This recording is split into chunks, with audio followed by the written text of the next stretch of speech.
West Prada 2 não só voltou como continuação, ele voltou como um espelho que a indústria mudou, mas que ainda carrega as mesmas estruturas de poder. A diferença é que agora a disputa não é só a estética, e sim atenção, distribuição e experiência. E hoje a gente vai além da crítica, a gente vai entender o que esse filme revela sobre o presente da moda. No primeiro filme, a moda era quase uma pirâmide. Poucos decidem e muitos consumiam. Já no segundo, esse sistema já ficou mais difuso. Se antes o desejo era construído por curadoria e escassez, o que constrói desejo hoje? Repetição, validação social ou diferenciação? Eu vejo muito que depende o que é desejo. O desejo é justamente você se diferenciar ou você ter essa validação social. Eu vejo muito esse movimento na classe AAA, que é geralmente, né, a estética high-end, alta costura, que ela quer ser diferente da multidão e ela se diferencia e a multidão vai atrás. E aí quando todo mundo consegue alcançar essa estética, atrás dessa validação, essa camada já vai atrás de uma nova estética, porque eles não querem ser igual a todo mundo. Então, o desejo, ele é diferente para diferentes tipos de pessoas. Para quem está buscando aceitação num grupo, numa camada social, enfim, ou para quem realmente quer ser diferente e não quer parecer com o resto. Então, eu acho que o desejo ele tem diferentes camadas ali dentro. Eu sigo nessa mesma linha da validação social, é o que muito se busca, né? Quando a gente se constrói, toda uma questão em torno do desejo de já ter, aí de repente ele muda. Então a gente tenta buscar uma validação de novas tendências, né? Sim, eu acho isso muito legal, porque a gente vê até como o comportamento de várias marcas de modas, ela vai mudando conforme vai seguindo a tendência, né? Então, tipo, ela acaba se modificando a cada passo. Tem algumas marcas de cosméticos que eu tive mudando, que, tipo assim, só pra ela participar de um festival, ela já muda completamente a identidade visual dela, pra poder atrair e trazer essa experiência pra brilhar os olhos de quem consome a própria marca. Então, eu acho que isso é muito... É a mesma linha de raciocínio que vocês também trouxeram. E a gente fala muito hoje que todo mundo tem esse poder de influência, né? Na prática, vocês veem que isso democratizou o poder ou só trocou quem ocupa o topo? Eu acredito que isso vem muito hoje de quem ocupa o topo, né? Então, quando a gente via antigamente que era um lugar muito mais limitado, né, a certas figuras, hoje a gente vê que tem essa democratização a partir dessa construção de comunidades. Então, está muito mais individualizado nesse ponto. Então, essas pessoas que estão lá no topo são quem consegue liderar. Mas você vê que a pirâmide está mais achatada ou ela permanece como em 2006 no primeiro filme? Eu vejo que ela está mais achatada, até por conta da quantidade, né? A gente vê que há muito mais comunidades. Então, hoje a moda ela atinge de forma muito mais em larga escala, né? Então, a gente consegue a gente consegue atingir muito mais pessoas através de microcomunidades. Então, seria muito mais nesse ponto. O topo realmente ele mudou, porém ele também se achatou. Aham. É verdade, eu vejo dessa forma também, principalmente porque se a gente fala de 2006, ou mesmo 2010, quando a gente falava de influência de moda, a gente tinha as grandes estilistas, as próprias marcas, né? E ícones, como do próprio filme menciona, né? Então a gente tinha a curadoria da Anna Wintour, que é representada ali pela Miranda e afins, e esses eram os ícones de moda, né? As próprias modelos que desfilavam para as grandes marcas. Mas hoje, com essas microcomunidades, com as redes sociais, qualquer um hoje pode difundir a sua influência, pode realmente influenciar outras pessoas, né, com alguma estética e afins. Assim. Mas eu ainda acho que lá no topo tem alguém olhando, né, e trazendo, maestrando, né, todo o resto, assim, eu acho que existe isso ainda. E puxando o seu gancho que você trouxe ali, né, Miri, que você falou, tipo, da questão, tipo, que existe algumas pessoas que trazem esse movimento, né, a gente pode até falar da questão das próprias influenciadoras, né, e agora eu entro com uma pergunta pra vocês, você acha que o digital, ele acelerou esse processo de tendência? Com toda certeza, né, antes quando a gente analisava quando a moda, né, analisava os desfiles das coleções na Europa, isso vinha para cá, era feito toda uma análise para a próxima coleção e tudo mais. Então, hoje o que a Chanel apresenta nos desfiles, cara, no dia seguinte tem alguém na Shein vendendo algo parecido com aquilo, assim, né? Então, o digital com certeza acelerou esse movimento, né? Claro, eu trouxe 2 casos super extremos aqui, mas a gente vê justamente essa necessidade de adaptação das marcas, né? A gente está aqui comparando, né, trazendo as marcas de alta costura, mas existe uma camada gigantesca de marcas que precisam sobreviver hoje no digital e que é a nova estrutura, não tem como fugir disso, né? E elas precisam se adaptar e fazer esses lançamentos mais rápidos. Então, até onde entra, né, a utilização de inteligência artificial para isso, né?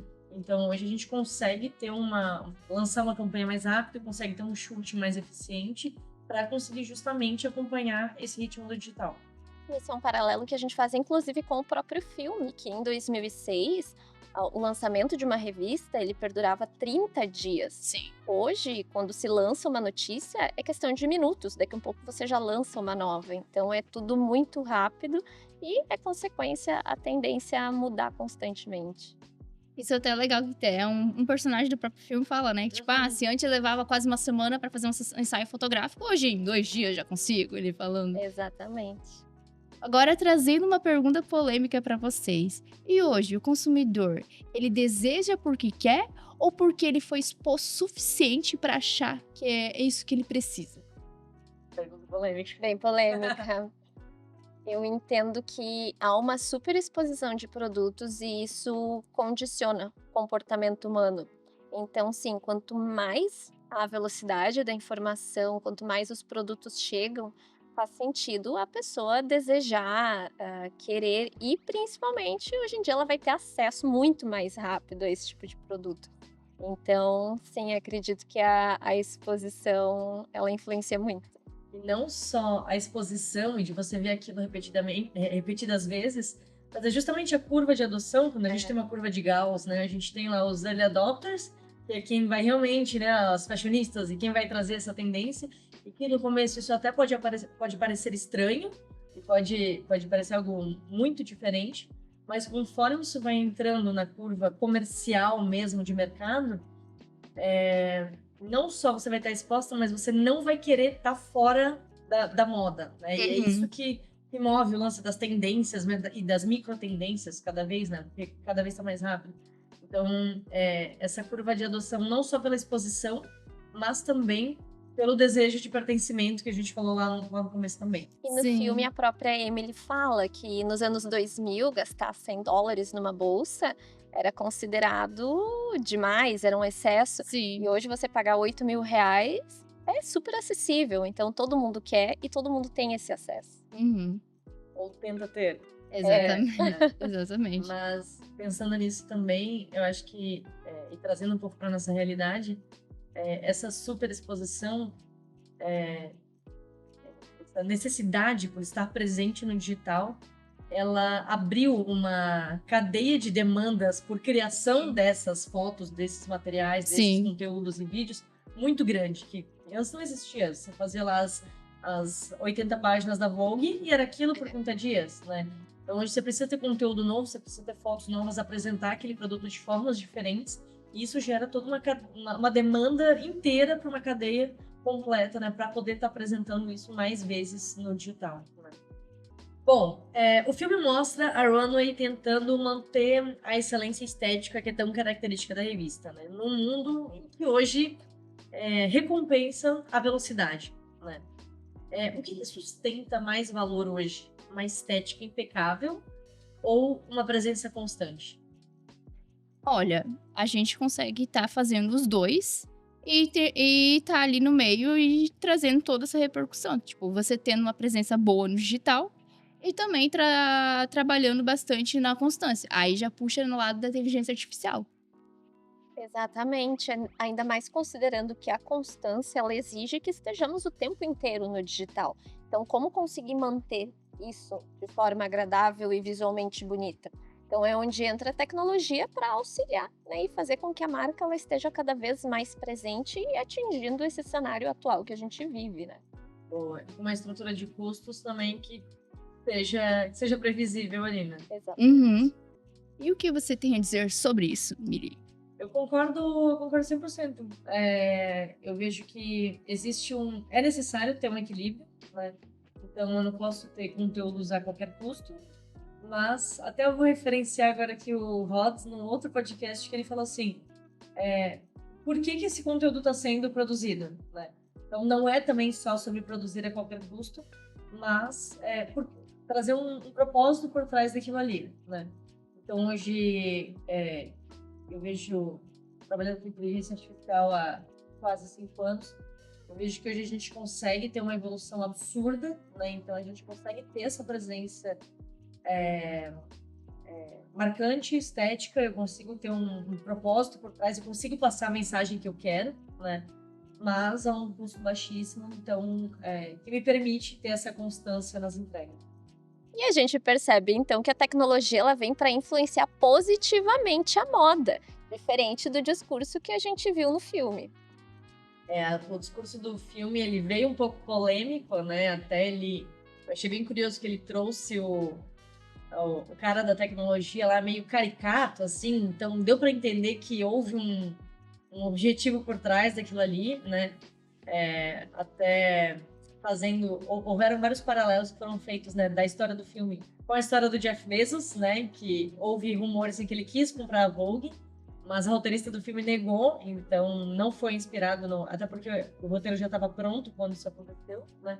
Mas existe ali uma sátira, né, em cima disso, porque a gente sabe que os clássicos designers de moda e afins ainda tem um certo bloqueio, né, a essa inovação e, enfim, a essa tecnologia, né? Então, deu de ver que eles satirizaram algumas partes ali, mas também muito trazendo para esse contexto que a gente fala de alta costura, de estética high-end, de todo esse contexto por trás, e não analisando todo o resto, né? Todas as outras marcas que fazem movimentar o mercado da moda, né? Então, acho que é difícil também, enfim, é meio complexo analisar a moda como um todo por uma fatia do filme que trata de marcas de luxo. Exatamente, incluindo hoje a tecnologia voltada para o setor da moda, ela já tem um conhecimento muito mais amplo de como funciona e respeita isso, né? Sim. Tentando otimizar e trazer uma forma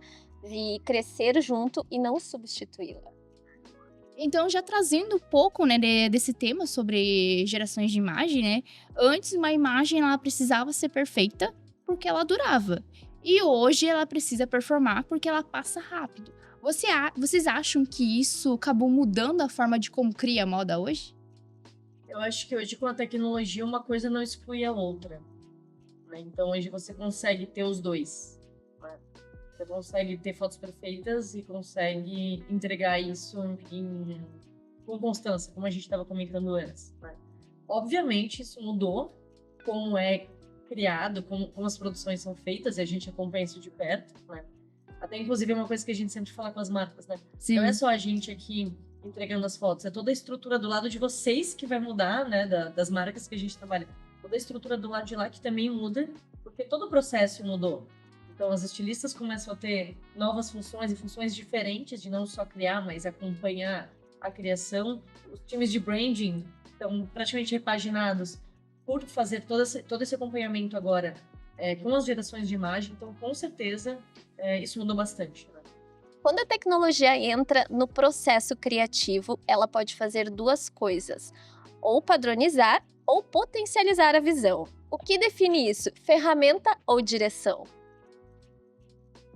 Hoje em dia, A gente pode passar essa aqui para nossa rede de produto.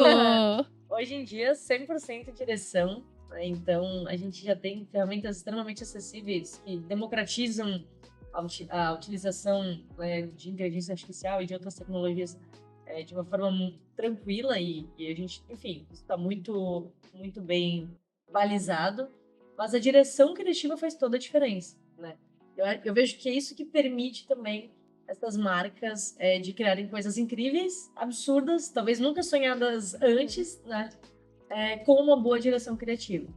Então, Hoje aqui dentro, né? Vou puxar a sardinha agora pro nosso lado aqui, né?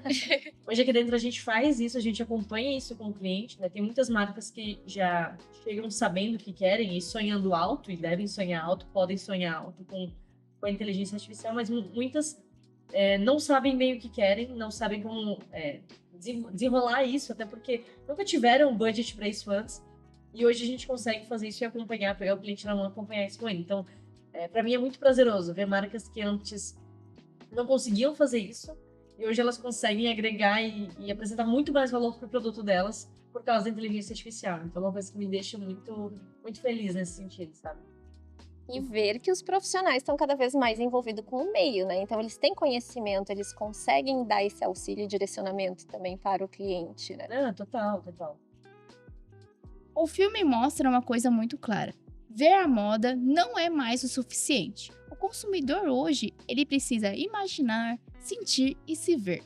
Será que o digital, ele está entregando tudo isso? Se a gente voltar um pouquinho no tempo em como funcionava as compras antigamente, a gente precisava ir até uma loja, experimentar, a gente conseguia sentir o produto, ver como que ele funcionava no corpo, se realmente agradava ou não. Aí a gente faz o paralelo em como funciona hoje. A gente já não tem mais essa gama de lojas para você ir visitar o produto, conhecer. A maioria das lojas já estão adotando o modelo digital e a gente vê tudo isso por foto. E aí, como será que se torna a experiência nesse ponto? A gente não consegue mais experimentar. Como saber se a peça fica boa? Então, da mesma forma como nas lojas físicas você tinha ou ainda tem, né, a jornada do cliente, a experiência ali dentro, no meio digital tudo isso foi adaptado também, né? Desde a forma de venda dos ganchos para você ir até o e-commerce ou afins, né, ou qualquer página de compra, mas também ferramentas que podem potencializar essa experiência lá dentro, né? Como provadores digitais, provadores virtuais, perdão, como provadores virtuais, guias de tamanho, os próprios vídeos que auxiliam muito, né, no imaginativo, na parte magética ali de como aquilo vai ficar e como você sente a textura, né? Existem hoje várias ferramentas que podem auxiliar e trazer um pouco dessa experiência para a jornada no digital, né? Mas não só isso, eu vejo cada vez mais como as marcas têm essa necessidade de construir uma jornada omnichannel de ponta a ponta. Então, conectando a loja física com o que tem no e-commerce, com o que tem nas redes sociais, com tudo isso. Então, o desafio para as marcas está cada vez maior também em construir essa jornada, né? Então, ela precisa funcionar bem no digital, ela precisa funcionar bem na loja física, e eu preciso fazer com que cada canal me faça vender mais no outro canal também, né? Então, é um desafio muito grande que as marcas de moda têm hoje, né? Mas que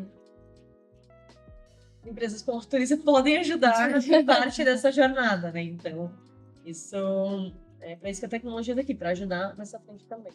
E é impressionante como antes a gente poderia se ver no espelho com uma peça, e hoje ferramentas de inteligência artificial fazem exatamente isso, como o provador virtual.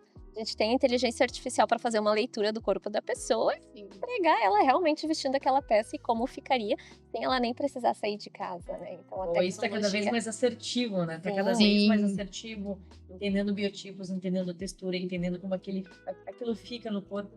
E até como aquilo reflete no seu corpo, né? Quando a gente veste, a roupa reflete. Então, toda essa tecnologia já está sendo embarcada. Isso é muito legal. E o interessante é que tem até o guarda-roupa virtual, não sei se vocês já viram, que você consegue até montar os seus lookzinhos.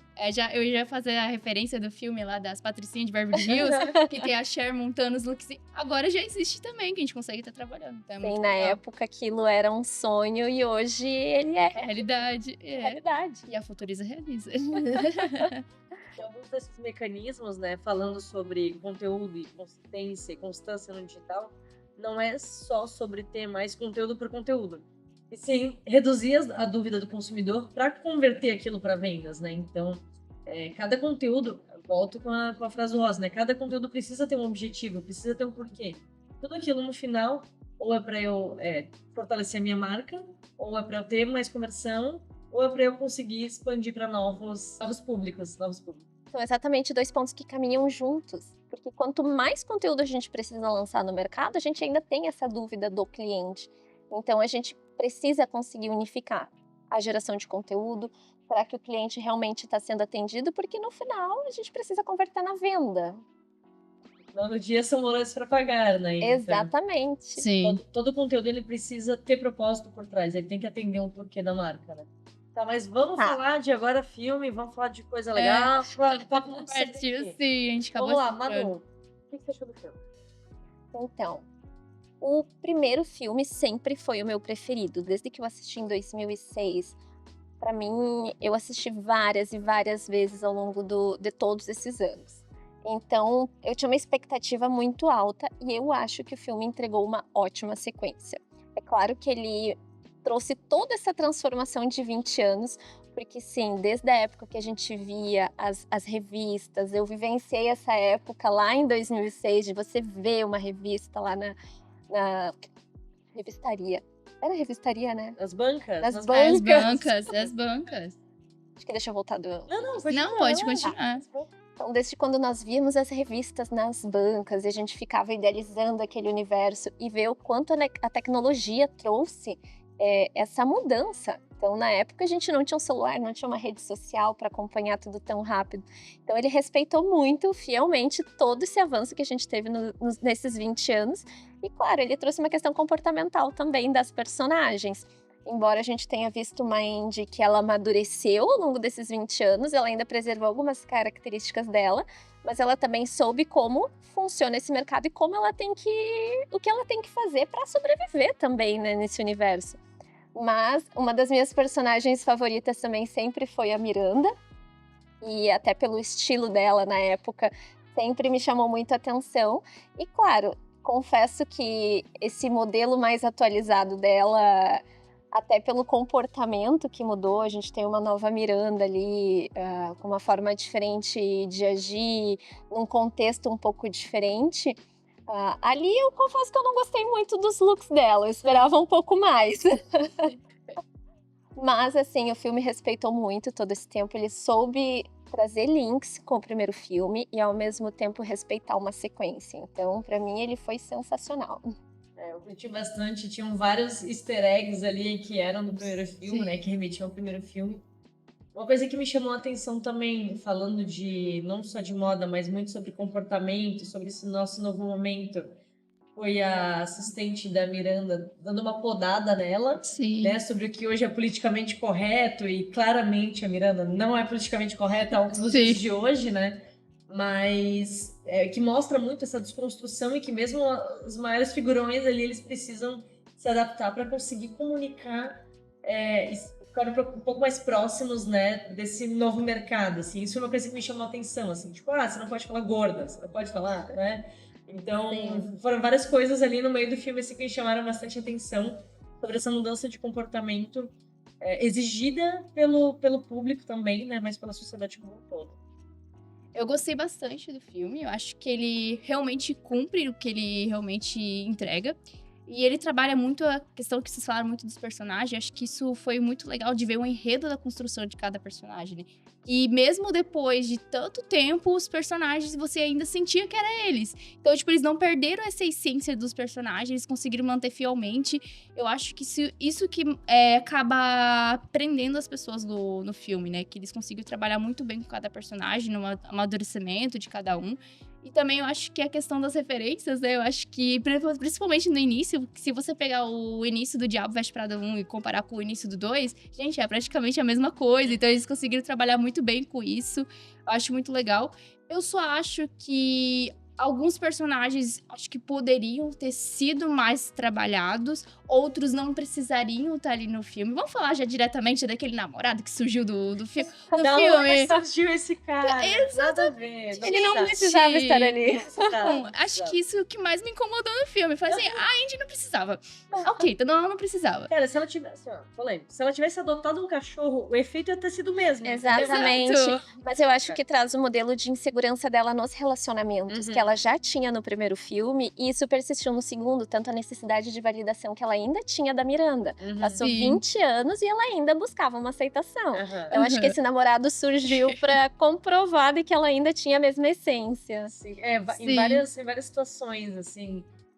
eu falei, nossa, ela tá a mesma, né? A essência é a Sim. mesma, mas eu gostei que ela veio muito mais confiante também sobre o Sim. trabalho dela, assim, né? Até a própria Emily falou, né? Nossa, Andréia, né? você tá mais confiante? E, tipo, meio que vai brincando ali com ela. Então, acho que, de geral, acho que é legal. Acho que conseguiu trazer bastante, assim, tipo, essa nostalgia do todo o público, né? E eu acho muito legal que o Diabo Veste Prada, ele é um filme que, tipo, eu posso dizer, que não envelhece. E ele passa por várias gerações, pega ali as culturas pop, e a galera continua ainda gostando. Então, tipo assim, por exemplo, eu já falo uma pessoa, tipo, que tá recém entrou na adolescência, ela consegue tranquilamente assistir Diabo Veste Prada e, tipo, gostar bastante. Então, tipo, é um filme que abraça todas as gerações, independente de quanto tempo passa. Então, pra mim, acho que muito legal. E que bom que eles conseguiram manter essa estética do 2, né? Agora, uma coisa também, polêmica. Gente, o que vocês acharam daquele look da Andy, que eles ficaram falando, porque vai ser o maior look mais esperado do filme. O que vocês acharam daquele look? Aquele vestido de patchwork. Vestido da grávida de Taubaté? O mesmo. Não, eu não... Assim, não Eu me tocou, assim. Eu esperava que, por conta da Andy do filme 1, ela fosse se adaptar um pouco melhor ao ambiente que ela deveria estar.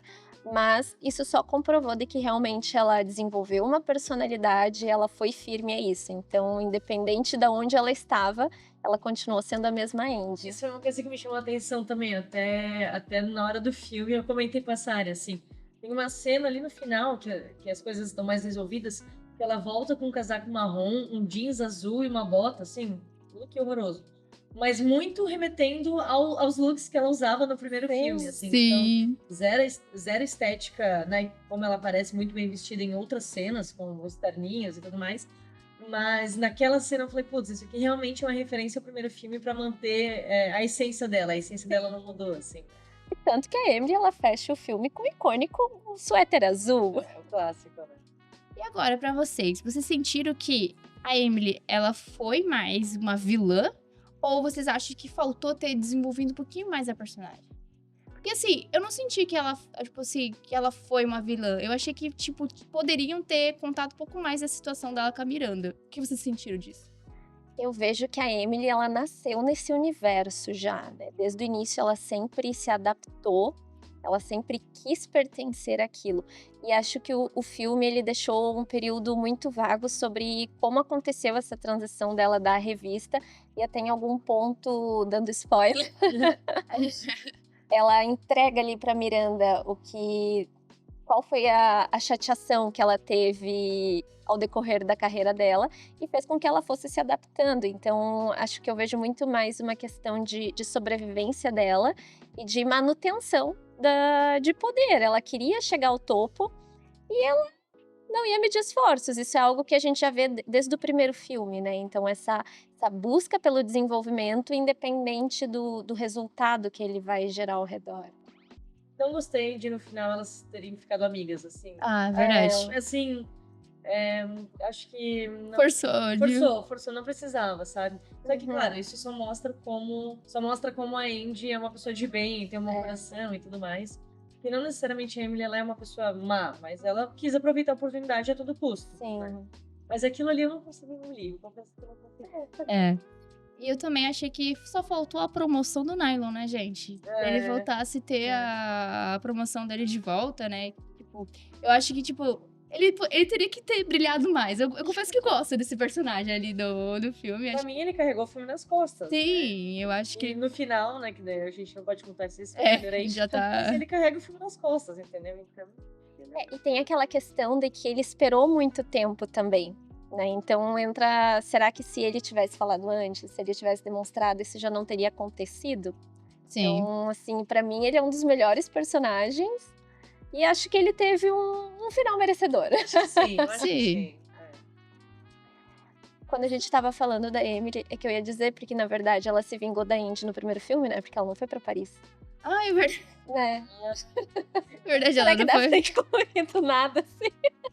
Ela não foi pra Paris. Mas aqui, assim, em proporções É. praticamente maiores. Tipo, né? agora eu vou comprar a revista e tirar teu emprego.